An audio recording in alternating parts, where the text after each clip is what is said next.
Many stakeholders began to see a new vision for the Klamath River Basin that offers hope for today and for the next generation of stakeholders. Realization of this vision depends upon providing enough water for both farms and fish to survive, providing enough habitat for fish, improving water quality, and increasing fish numbers.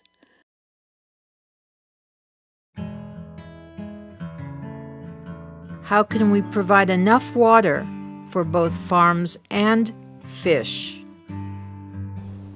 Drought years occur naturally in the Upper Klamath Basin. If farms and fish are to have enough water to survive, the basin needs to prepare for drought. The ESA requires that there be enough water for Chwam and Kapto suckers in Upper Klamath Lake and enough water flowing down the Klamath River for coho salmon.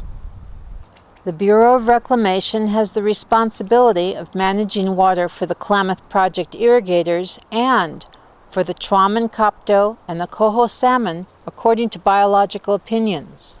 We sit on a three-legged stool. We maintain water levels for the suckers in Upper Klamath Lake. We deliver water down the river for the coho, and we also have our requirements to deliver water to project water users. At Link River Dam, we manage water for Upper Klamath Lake levels, and that's for the suckers, the Lost River and the Short Nose, and also for the river. We have a flow requirement for coho salmon downstream. Then the third leg of the stool is the deliveries into the project.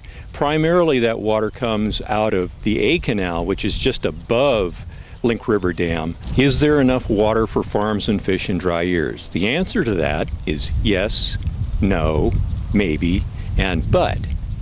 Yes, in the not so dry years, we've made full deliveries to the project and fulfilled our responsibilities for the fish in the higher type of dry years. No, in the very low dry years.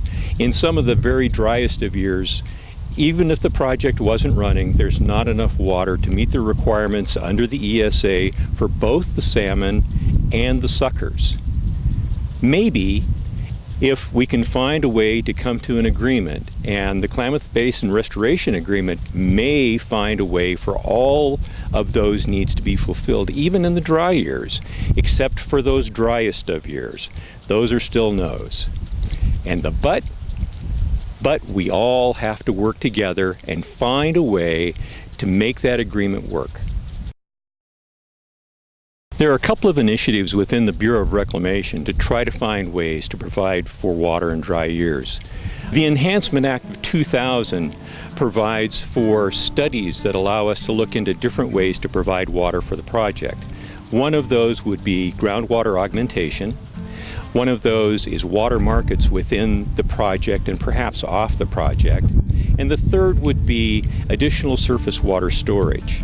One of those initiatives that we're looking at for surface water storage is the Long Lake Project, which is a narrow valley adjacent to Upper Klamath Lake that has the potential to store up to about 500,000 acre-feet of water if that water would be available.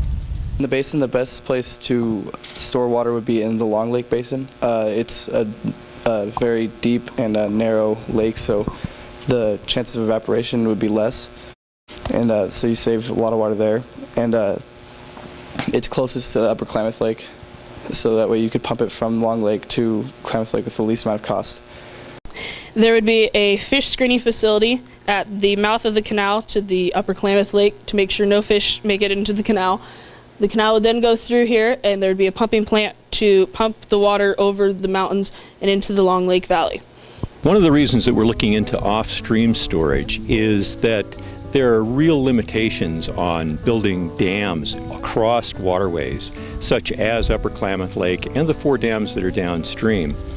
If we can find a place that's off-stream and we can put the water in there and take it out when we need it, then it's not really in the stream of the flow that we're dealing with on a regular basis. And it provides us additional opportunities to utilize the water that aren't necessarily there when you have an on-stream dam.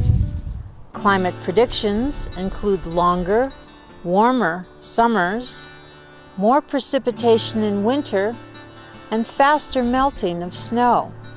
Climatologists expect more extremes.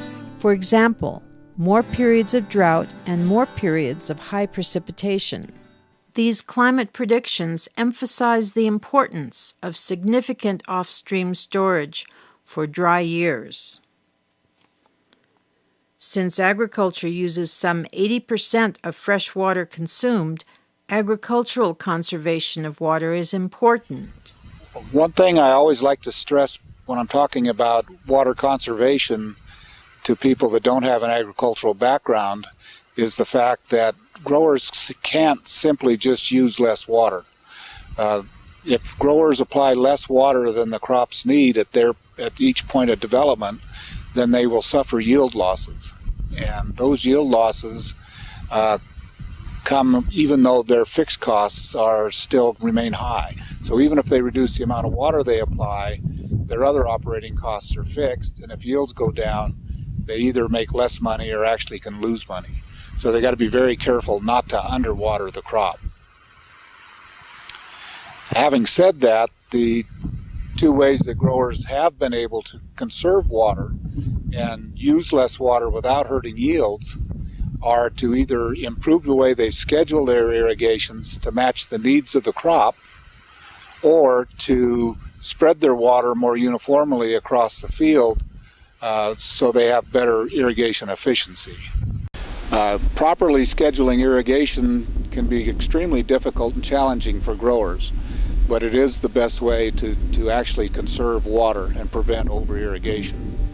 Drip irrigation is not the answer to Upper Klamath Basin water conservation problems. Small seeded vegetable crops such as onions cannot take root unless the entire soil surface is wet. Other crops do not bring in enough money to pay for the drip systems. Potatoes need solid set sprinklers for frost protection. Drip irrigation is ideal for high-value crops like strawberries.